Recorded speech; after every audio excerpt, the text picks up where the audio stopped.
చేసేటువంటి దిశగా ఈరోజు ఆలోచించుకుంటున్నాను. మేము స్పష్టంగా అడిగేది, వైఎస్ఆర్ కాంగ్రెస్ పార్టీ ప్రభుత్వంలో 60% పైగా రామాయపట్నం పోర్టు పూర్తయితే ఈరోజు దాన్ని పూర్తి చేయాల్సినటువంటి బాధ్యత ఈ ప్రభుత్వం మీద ఉంటే, దానికి భిన్నంగా ఈరోజు రాష్ట్ర ప్రజల ప్రయోజనాలను విస్మరిస్తూ DBFOT కింద design, build, finance, operate and transfer అనేటువంటి కార్యక్రమాన్ని తీసుకొచ్చి DBFOT కింద ఈరోజు దాని ఆ విధానం పేరిట ప్రైవేటు పరం చేయాలనేటువంటి కుట్రకి ఈరోజు చంద్రబాబు నాయుడు పాల్పడుతున్నారు. ఇప్పటికే దాదాపుగా మనం చూసాం, నెల్లూరు జిల్లాకు సంబంధించి దశాబ్దాల కళ, మత్స్యకారుల కోరిక, ఈ ప్రాంత మత్స్యకారుల కోరిక ఫిషింగ్ హార్బర్ కావాలని చెప్పి అది జగన్మోహన్ రెడ్డి గారి ద్వారా సాకారమైంది. జగన్మోహన్ రెడ్డి గారి ద్వారా సాకారమైనటువంటి జువలగన్న ఫిషింగ్ హార్బర్ ని ఇప్పటికే దాన్ని ప్రైవేటు పరం చేయడానికి చంద్రబాబు నాయుడు పౌరు కదపడం జరిగింది. అందులో కొంత భాగం సాగర్ డిఫెన్స్ కూడా కట్టబెట్టడం జరిగింది. ఏదైతే జగన్మోహన్ రెడ్డి గారి హయాంలో రామాయపట్నం, మచిలీపట్నం, మూలపేట పోర్టులకు శ్రీకారం చుట్టాడో, వాటిని పరుగులు పెట్టించాడో ఆ రోజు ముఖ్యమంత్రిగా జగన్మోహన్ రెడ్డి గారు రాష్ట్రంలో బ్లూ ఎకానమీ అభివృద్ధి చేయాలనేటువంటి దిశగా అడుగులు వేశాడో, ఈరోజు ఆ పోర్టులన్నింటినీ కూడా పట్టించుకోకుండా ఆ పనులన్నీ పడకేసినట్టుగా ఈరోజు వాటిని ఎక్కడా కూడా తీవ్ర నిర్లక్ష్యానికి గురి చేస్తూ ఈరోజు జగన్మోహన్ రెడ్డి గారికి ఎక్కడ క్రెడిట్ వస్తుందో, ఈ పనులన్నీ పూర్తయితే జగన్మోహన్ రెడ్డి గారి హయాంలో ఈ 3 పోర్టులు పూర్తయ్యాయనేటువంటిది ప్రజలు మాట్లాడుకుంటారు, చర్చిస్తారు, ప్రజలు జగన్మోహన్ రెడ్డి గారికి మంచి పేరు వస్తుందనేటువంటి కడుపు మంటతో ఈరోజు చంద్రబాబు నాయుడు గారు వాటిని నిర్వీర్యం చేయడం కాకుండా, నిర్లక్ష్యం ప్రదర్శించడమే కాకుండా వాటిని ప్రైవేటు పరం చేయాలనేటువంటిది ఈరోజు నిజంగా దురదృష్టకరమైనటువంటి పరిణామం. అందుకే చెప్పాం, ఈరోజు బ్లూ ఎకానమీ అభివృద్ధి కావాలి రాష్ట్రంలో అంటే పోర్టులు, ఫిషింగ్ హార్బర్లు, పోర్టు ఆధారిత పరిశ్రమలు అనేటువంటివి ప్రధానంగా ఏ ప్రభుత్వమైనా ఆలోచించాల్సినటువంటి పరిస్థితి. అందువల్లనే జగన్మోహన్ రెడ్డి గారు ఈ పోర్టులకు కానీ ఫిషింగ్ హార్బర్లకు కానీ శ్రీకారం చుట్టారు.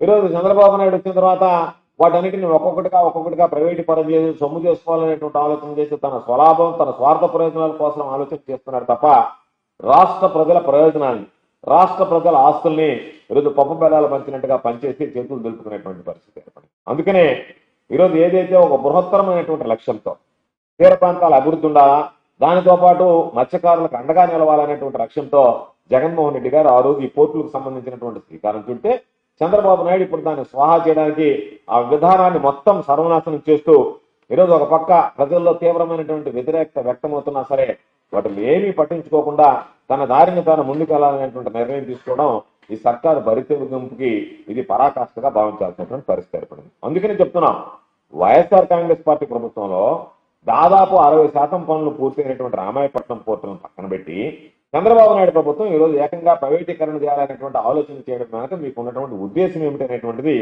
ఈరోజు స్పష్టంగా చెప్పాల్సినటువంటి అవసరం.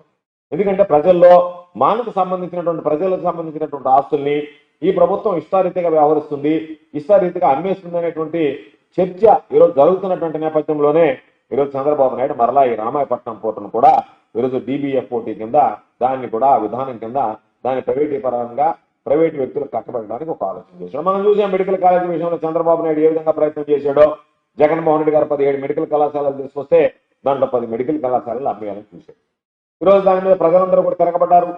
స్వపార్టీ, తనకు సంబంధించినటువంటి పార్టీ, కూటమి ప్రభుత్వంలో భాగస్వామ్య పార్టీ అయినటువంటి సానుభూతి పరులు నాయకులు కూడా ఆ విధానాన్ని వ్యతిరేకించారు. అయినా సరే చంద్రబాబు నాయుడు నేను ముందుకు పోతానని మొండిగా ఏ విధంగా అయితే వ్యవహరిస్తున్నాడు, ఈరోజు ఇంకొక అడుగు పక్కకేసి ఆ రోజు ఏదైతే మెడికల్ కాలేజ్ ప్రైవేటీకరణ చేశాడో అదేవిధంగా ఈరోజు వీటికి సంబంధించినటువంటి ఈ పోర్టును కూడా ప్రైవేటీకరణ చేయడానికి ఒక్కొక్కటిగా ఈరోజు ఎంపిక చేసినట్టుగా మనకు అర్థమవుతుంది. మేము అడిగేది, వేగంగా పనులు జరిగినటువంటి పోర్టు, 60% పైన పని పూర్తయినటువంటి పోర్టుని స్వాహా చేయాల్సినటువంటి అవసరం మీకేమొచ్చింది? కాబట్టి దాని గురించి ఆలోచన చేయకుండా మరింతగా ఈరోజు 1000 కిలోమీటర్లకు సంబంధించినటువంటి తీర ప్రాంతం బ్లూ ఎకానమీని మనం అభివృద్ధి చేస్తున్న అవకాశం ఉంది. చంద్రబాబు నాయుడు నేను సంపద పెంచుతానని చెప్పి అనేక సందర్భాలు మాట్లాడినటువంటి చంద్రబాబు ఈరోజు అక్కడ పోర్టులు కానీ, ఫిషింగ్ హార్బర్లు కానీ, తర్వాత అక్కడికి సంబంధించినటువంటి సముద్ర ఆధారిత పరిశ్రమలు ఏదన్నా వచ్చినా సరే వాటన్నిటికీ అవకాశం ఉన్నటువంటి నేపథ్యంలో ఈరోజు చంద్రబాబు నాయుడు ఏకంగా వాటిని స్వాహా చేయడం అనేటువంటిది దుర్మార్గం. కాబట్టి ఈరోజు రామాయపట్నం సంబంధించినటువంటి గణనీయమైనటువంటి అభివృద్ధిని సాధించింది. దాదాపుగా 60% పైన వస్తే ఈరోజు వీటన్నిటిని పక్కన పెట్టి నేను DBFOT పద్ధతిలో వాటిని ఇచ్చేస్తాను, కాబట్టి ప్రైవేటీకరణ చేస్తానని చెప్పని ఈరోజు రకరకాలైనటువంటి మాటలు మాట్లాడేటువంటి పరిస్థితి. అంటే మేము అడిగేది, మీ ఇష్టం వచ్చినట్టుగా, మిమ్మల్ని అడిగేవాళ్ళు ఎవరు లేరు అన్నట్టుగా మిమ్మల్ని ప్రశ్నించలేరు అన్నట్టుగా ఈరోజు ప్రజాధనాన్ని వెచ్చించి చేసినటువంటి వాటిని ప్రైవేట్ వ్యక్తులు కట్టబెట్టడం అనేటువంటిది ఇది సమంజసమా అనేటువంటిది ఈరోజు కూటమి ప్రభుత్వ పెద్దలు చంద్రబాబు నాయుడు ఆలోచించాల్సినటువంటి పరిస్థితి. ఈరోజు ప్రైవేట్ పెట్టుబడులు ఆయన చెప్తున్నాడు, పోర్టు నిర్మాణాలన్నీ కూడా వేగంగా పూర్తవుతాయని చెప్పి చంద్రబాబు చెప్పేవి ప్రతి ఒక్కటి కళ్ళబొల్లి మాటలే తప్ప వాస్తవం లేదు. ఇప్పటికే ప్రజాధనంతో భారీగా నిర్మాణం అవుతున్నటువంటి పరిశ్రమలకు సంబంధించినటువంటి చివరి దశలో దాదాపుగా 60% పూర్తయినటువంటి దాన్ని నిర్లక్ష్యానికి గురి చేసి ఈరోజు చివరి దశకు చేరుకున్న తర్వాత దానిని నువ్వు ఎందుకు ప్రైవేటీకరణ చేయాలనుకుంటున్నావు, ప్రైవేటు వ్యక్తులు కట్టబెట్టాలనుకుంటున్నావు అన్నటువంటి దానికి ఎక్కడా చంద్రబాబు దగ్గర నుంచి సమాధానం వచ్చేటువంటి పరిస్థితి లేదు.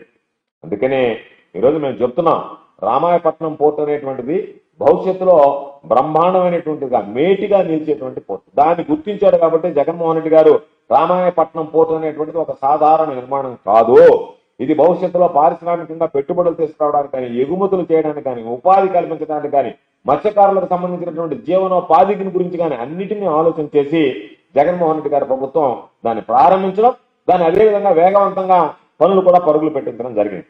అందుకనే జగన్మోహన్ రెడ్డి గారు ఇవన్నీ లాభాలు ఉన్నాయి కాబట్టి గత ప్రభుత్వంలో ఆ పోర్టుల మీద ప్రత్యేక దృష్టి పెట్టాడు, అందులో రామాయపట్నం పోర్టు ప్రత్యేకమైనటువంటి దృష్టి పెట్టడం జరిగింది. కాబట్టి ప్రాజెక్టు పూర్తి కాకముందే ప్రభుత్వ రంగం నుంచి ప్రైవేట్ రంగానికి దీన్ని మళ్లించేయాలనేటువంటి కుట్రలో చంద్రబాబు నాయుడు చేయడం అనేటువంటిది ఇది ప్రజల్లో కూడా తీవ్ర ఆందోళన కలిగించేటువంటి విషయం.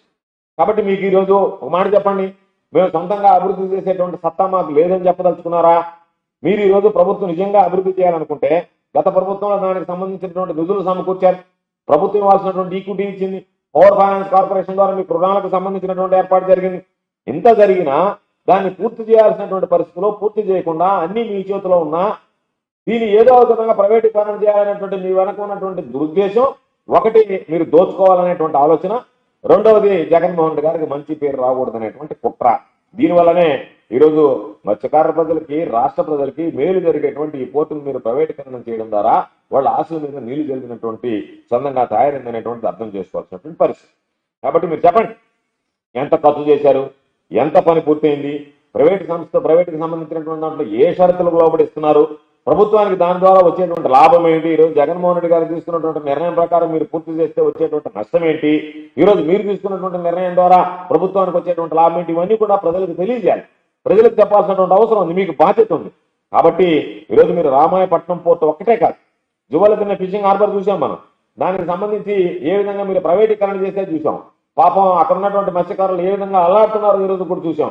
వాళ్ళు వచ్చినప్పుడు జగన్మోహన్ రెడ్డి గారికి చెప్పారు, చంద్రబాబు నాయుడు వచ్చి ఏ విధంగా మంట లేకుండా వంట చేసి వెళ్ళిపోవడం తప్ప, వాళ్ళ కడుపులో మంట రగిల్చడం తప్ప మరొక పని చేసినటువంటి పరిస్థితి లేదు.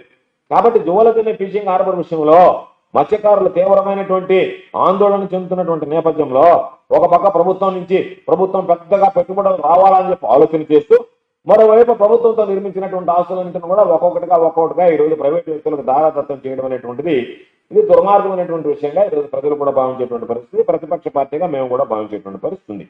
కాబట్టి ఈరోజు దీన్ని ఎందుకు మీరు ప్రైవేట్ వ్యక్తుల చేతుల్లో చెబుతున్నారు అంటే ప్రభుత్వం ఇతిమిద్దంగా సమాధానం చెప్పేటువంటి పరిస్థితి లేదు. ఏమాత్రం స్పష్టత ఇవ్వకుండా ఎంత మేర ఈరోజు దీనికి సంబంధించినటువంటి దాంట్లో అభివృద్ధి, ఉద్యోగాలు, సంపద సృష్టి వీటికి సంబంధించి ఏమీ మాట్లాడకుండా అన్ని కాడికి దోచుకోవడమే పరమావధిగా ఈరోజు ప్రభుత్వం వ్యవహరిస్తుంది, ప్రభుత్వ తీరు ఆ విధంగా ఉంది.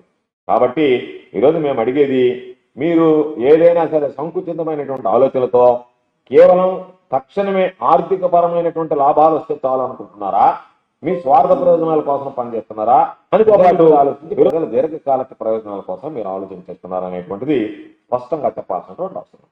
ఈరోజు మీరు చెప్పారు, మేము DBFOT కింద దాన్ని ఇవ్వదలుచుకున్నాము అని చెప్పి. దాన్ని మీరు ఇవ్వదలుచుకున్నప్పుడు మాకు కొన్ని అనుమానాలు ఉన్నాయి, వాటికి మీరు స్పష్టమైనటువంటి సమాధానం చెప్పాల్సినటువంటి అవసరం ఉంది. ప్రజలకు ఉన్నటువంటి అనుమానాలే, ఆ ప్రజల అనుమానాలను మా గడం ద్వారా మీ ముందుకు చెప్తున్నాం. ప్రజలకు ఉన్నటువంటి అనుమానాలు కానీ, ప్రతిపక్ష పార్టీగా మాకున్నటువంటి అనుమానాలు కానీ, మేము అడిగేది ప్రజాధనంతో భారీగా నిర్మించినటువంటి రామాయపట్నం పోర్టుని ప్రభుత్వం పూర్తి చేసి నిర్వహించలేనటువంటి పరిస్థితి ఎందుకు వచ్చిందని మీరు అనుకుంటున్నారు, ఎందుకు మీరు నిర్వహించలేకపోతున్నారు అనేటువంటి దాని మీద మీరు స్పష్టవాల్సినటువంటి పరిస్థితి. ఇప్పటికే నిర్మాణంలో గణనీయమైనటువంటి పురోగతి సాధించినటువంటి ఈ రామాయపట్నం పోర్టుని ప్రైవేటీకరణ చేయాలనేటువంటి వెనక మీ ఉద్దేశం ఏమిటి అనేటువంటిది స్పష్టంగా చెప్పాలి. ప్రైవేటుకి అప్పగిస్తే, ఈరోజు ప్రైవేటుకి అప్పగిస్తే ప్రభుత్వానికి ప్రజలకి ఎంత లాభం జరుగుతుంది? కనీసం పైసా, ఒక్క నయా పైసా లాభం జరిగేటువంటి పరిస్థితి. కాబట్టి ఆ లాభం ఏమిటి అనేటువంటిది కూడా ఈరోజు ప్రభుత్వం చెప్పాల్సినటువంటి అవసరం ఉంది. మీరు ఏదైతే డిబిఎఫ్ఓటి విధానంలో ఎంపిక చేసి ఇచ్చేటువంటి సంస్థకి ఎటువంటి రాయితీలు ఇస్తున్నారు, దానికి సంబంధించినటువంటి వాటి వివరాలన్నీ కూడా ప్రజలకు వెల్లడించాల్సినటువంటి అవసరం ఉంది. అదేవిధంగా ప్రజా ధనంతో ఏదైతే మౌలిక సదుపాయాలు అక్కడ ఏర్పాటు చేశారో వాటికి సంబంధించినటువంటి అంచనాలు, ఆ విలువను ఏ విధంగా అంచనా వేశారు, ఆ అంచనా ఎంత వచ్చింది అనేటువంటి వివరాలు కూడా ప్రజలకు తెలియజెప్పాల్సినటువంటి అవసరం. దాంతోపాటు మత్స్యకారులకు సంబంధించినటువంటి హక్కులు, పోర్టు పరిసర గ్రామాల్లో ఉన్నటువంటి ప్రజా ప్రయోజనాలు. ఈరోజు రేపు వాళ్ళు ప్రైవేట్ మీరు అప్పచెప్తే వాళ్ళు లాభాపేక్ష ధ్యేయంగా, లాభార్జన ధ్యేయంగా పనిచేస్తారు తప్ప స్థానికంగా ఉండేటువంటి ప్రజల అవసరాలు కానీ, స్థానిక ప్రజల ప్రయోజనాలు కానీ, మత్స్యకారుల యొక్క ప్రయోజనాలు కానీ ఏ రోజు కూడా దృష్టిలో పెట్టేటువంటి పరిస్థితి ఉండదు. కాబట్టి మీరు మత్స్యకారుల హక్కులకు సంబంధించి కానీ, పోర్టు పరిసర గ్రామాల ప్రజల యొక్క ప్రయోజనాలను కానీ ఏ విధంగా రక్షించాలనుకుంటున్నారు అనేటువంటిది కూడా చెప్పాల్సినటువంటి అవసరం ఉంది. కాబట్టి రామాయపట్నం కానీ, మచిలీపట్నం కానీ, మూలపేట కానీ, దానికి సంబంధించినటువంటి పోర్టుల భవిష్యత్తు నిర్వహణ మీద ప్రభుత్వానికి ఉన్నటువంటి విధానం ఏంటి? ఒక స్పష్టమైనటువంటి విధానం ఉండాలి కదా. ఇన్ని వేల కోట్ల రూపాయలు ఖర్చు పెట్టి చేసినప్పుడు. కాబట్టి ఆ పోర్టులకు సంబంధించి జగన్మోహన్ రెడ్డి హయాంలో తీసుకొచ్చినటువంటి ఆ పోర్టుల విషయంలో మీకున్నటువంటి స్పష్టమైనటువంటి అవగాహన ఏమిటి అనేటువంటిది కూడా ప్రజలకు తెలియజేయాల్సినటువంటి అవసరం ఉంది. దానితో పాటు ఈరోజు పూర్తి కాకపోవడానికి దాదాపుగా 60% అయినటువంటి దానికి దాని వెనక కారణాలు ఏమిటి, ఎందుకు జాప్యం జరిగింది, దానికి ఎవరు బాధ్యులు, ఆ బాధ్యులైనటువంటి మీరు ఎటువంటి చర్యలు తీసుకోనున్నారు అనేటువంటిది తెలియజెప్పాల్సినటువంటి అవసరం. ఎప్పుడైనా ఒకవేళ మీరు భవిష్యత్తులో ఈ ప్రైవేట్ సంస్థకి ఏదైతే అప్పచెప్తున్నారో వాళ్ళ పనితీరు విఫలమైతే తిరిగి దాన్ని ప్రభుత్వ నియంత్రణలోకి తీసుకొచ్చాలనేటువంటి నియమ నిబంధనలు ఏమన్నా ఉన్నాయా, లేదా వాళ్ళు ఏ విధంగా నడుపుకున్నా సరే వాళ్ళ ఇష్టరాజ్యానికి వదిలేశారా?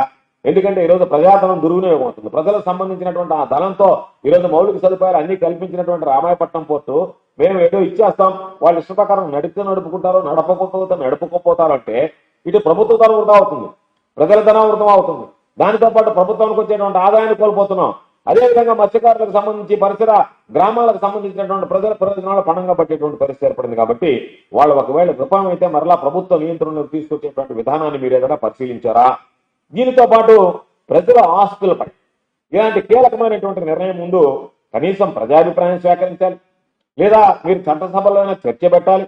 ఇవన్నీ ఏమి లేకుండా మీ ఇష్ట ప్రకారంగా మీరు వ్యవహరించడం సరైనటువంటి పద్ధతి కాదు అని చెప్పి ఈ సందర్భంగా నేను తెలియజేస్తాను. దాంతో పాటు పూర్తి అయినటువంటి వాటిని కనీసం పట్టించుకోకుండా వదిలివేయడం వెనుక మీ ఆంతర్యం ఏమిటి? ఈరోజు దాదాపుగా రామాయపట్నం పోర్టు గురించి కానీ, మచిలీపట్నం పోర్టు గురించి కానీ, మూలపేట, కాకినాడ సరిహద్దు వచ్చేటువంటి కానీ మొత్తం 4 పోర్టులతో పాటు 10 ఫిషింగ్ హార్బర్లు, 6 ఫిష్ ల్యాండ్ సెంటర్ల అభివృద్ధికి జగన్మోహన్ రెడ్డి గారి హయాంలో శ్రీకారం చుట్టింది. ఈ ప్రాజెక్టులు అన్ని కూడా జగన్మోహన్ రెడ్డి గారి హయాంలో ప్రారంభించినటువంటి ప్రాజెక్టులు అన్ని కూడా అన్ని అనుమతులు పొందిన తర్వాత ఈరోజు మధ్యలో పనులు జరగకుండా ఆపడానికి ఆలోచన ఎందుకు చంద్రబాబు నాయుడు ఆలోచన చేశారు? మీరు ఆ రోజు జగన్మోహన్ రెడ్డి గారు ఈ పనులు ప్రారంభించి వీటన్నిటికీ శ్రీకారం చుట్టిన తర్వాత ఎక్కడా కూడా ఈ పనుల మధ్యలో ఆగిపోకూడదు అనేటువంటి ఆలోచన చేసి పూర్తి స్థాయి నిధులు కూడా సమకూర్చడం జరిగింది. 2024 ఎన్నికల దగ్గరకు వచ్చేటప్పుడు ఆ రోజు 2024 ఎన్నికల నాటికి రామాయపట్నం పోర్టు దాదాపుగా జగన్మోహన్ రెడ్డి హయాంలో ఉన్నటువంటి దాంట్లో, ఆ తర్వాత వచ్చినటువంటి దాంట్లో 90% పైగా పూర్తయింది. 90% పైగా పూర్తయినటువంటి దాన్ని ఒక బల్క్ కార్గో కూడా సిద్ధమైంది, పూర్తయి. అటువంటి దాన్ని ఈరోజు దాన్ని ఎందుకు మీరు ప్రైవేటీకరణ చేయాలనుకున్నారో ఆ మిగిలినటువంటి పనులు ఎందుకు పూర్తి చేయలేకపోయారు? జువ్వలదిన్నె ఫిషింగ్ హార్బర్ దాదాపుగా పూర్తి అయిపోయింది. 2024 ఆగస్టు 30 తేదీన ప్రధాని దాన్ని జాతికి అంకితం చేశాడు. ఇవన్నీ చేసిన తర్వాత ఈరోజు ఎక్కడ కూడా పూర్తయినటువంటి దాదాపుగా పూర్తయినటువంటి రామాయపట్నం పోర్టు కానీ, ప్రారంభమైనటువంటి జువ్వలదిన్నె ఫిషింగ్ హార్బర్ కానీ ఈరోజు మీరు ఎందుకు ఆ మత్స్యకారులకు కానీ ప్రజలకు కానీ అందుబాటులోకి తీసుకురాకుండా ఈరోజు రామాయపట్నానికి సంబంధించినటువంటి పోర్టు కార్యకలాపాలు ప్రారంభించకుండా ఈరోజు ఆ ప్రాంతానికి సంబంధించినటువంటి పారిశ్రామిక అభివృద్ధి కుంటుపడేటువంటి విధంగా మీరు ఎందుకు ఆలోచన చేస్తున్నారు? దాని మీద సమాధానం చెప్పాల్సినటువంటి అవసరం ఉంది. మీ ఆలోచన విధానం ఏ రోజు కూడా మత్స్యకారుల గురించి పట్టించుకునేటువంటి పరిస్థితి లేదు. బోట్ల విషయంలో నాటకాలు ఆడారు. ఆ రోజు పాపం నెల్లూరు జిల్లాకు సంబంధించి తమిళనాడు నుంచి బోట్లు వస్తున్నాయి.